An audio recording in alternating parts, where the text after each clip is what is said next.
Today's book is called Bringing Down the Moon. It's written by Jonathan Emmett and illustrated by Vanessa Cabban.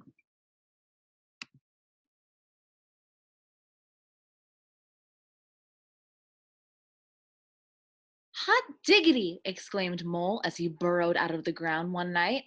Whatever's that? The moon was hanging in the sky above him like a bright silver coin.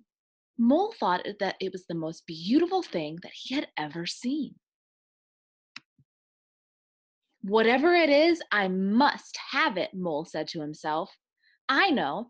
I'll jump up and pull it down. Thump, thump, thumpity bump. Mole was so busy jumping, he didn't think about the noise he was making. And he woke up Rabbit in her burrow. Mole, said Rabbit, what on earth do you think you're doing? Hello, Rabbit, said Mole. I'm trying to pull down that shiny thing. You mean the moon? Asked Rabbit. So that's what it's called, said Mole. You'll never do that, said Rabbit. It's not as close as it looks. But Mole would not give up. I know, he thought. I'll get a stick and poke it down. He found a long stick and poked it up at the moon. Swish, swish, swishity swish. Mole was so busy poking that he tripped over Hedgehog in his bed of leaves. Mole, grunted Hedgehog. What are you up to? Hello, Hedgehog, said Mole. I'm trying to poke down the moon. You'll never do that, said Hedgehog. It's not as close as it looks. But Mole would not give up.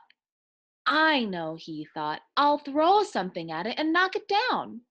He found some acorns and threw them at the moon. Plink, plink, plinkety plink. Ouch, said Squirrel. Mole, have you gone nuts? Hello, Squirrel, said Mole. I'm trying to knock down the moon. You'll never do that, said Squirrel. It's not as close as it looks. But Mole wanted the moon so badly he would not give up. I know, he thought. I'll climb a tree and carry it down. Mole had never climbed a tree before. It was hard work and he was scared to be so far from the ground. But he kept going until he saw the moon resting in the leaves above him. Mole stretched out his paws, but just when he thought he had the moon, he slipped! Ooh, eek! Ouch! Ooh! Mole tumbled down and landed splash in the middle of a puddle. Hot diggity drat, thought Mole. I almost had it that time. Then he noticed something floating in the puddle beside him. It was pale and wrinkled, but Mole recognized it at once. The moon, whispered Mole. It must have fallen down with me.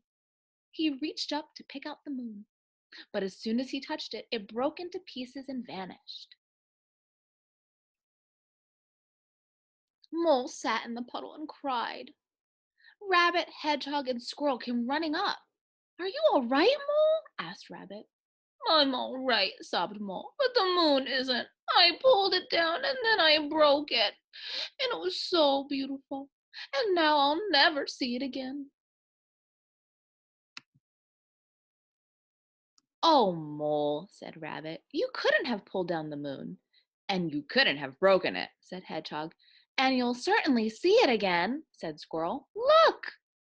High up in the sky above them, the moon was coming out from behind a cloud.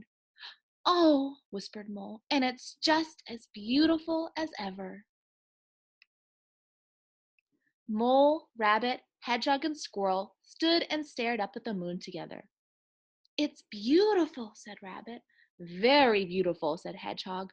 Very beautiful indeed, said Squirrel. Yes, said Mole, but it's not as close as it looks. Silly Mole. Tonight, I want you guys to look at the moon and tell me, is it a big full moon like Mole saw, or what does it look like tonight? Type it in the comments. Okay, thank you for listening.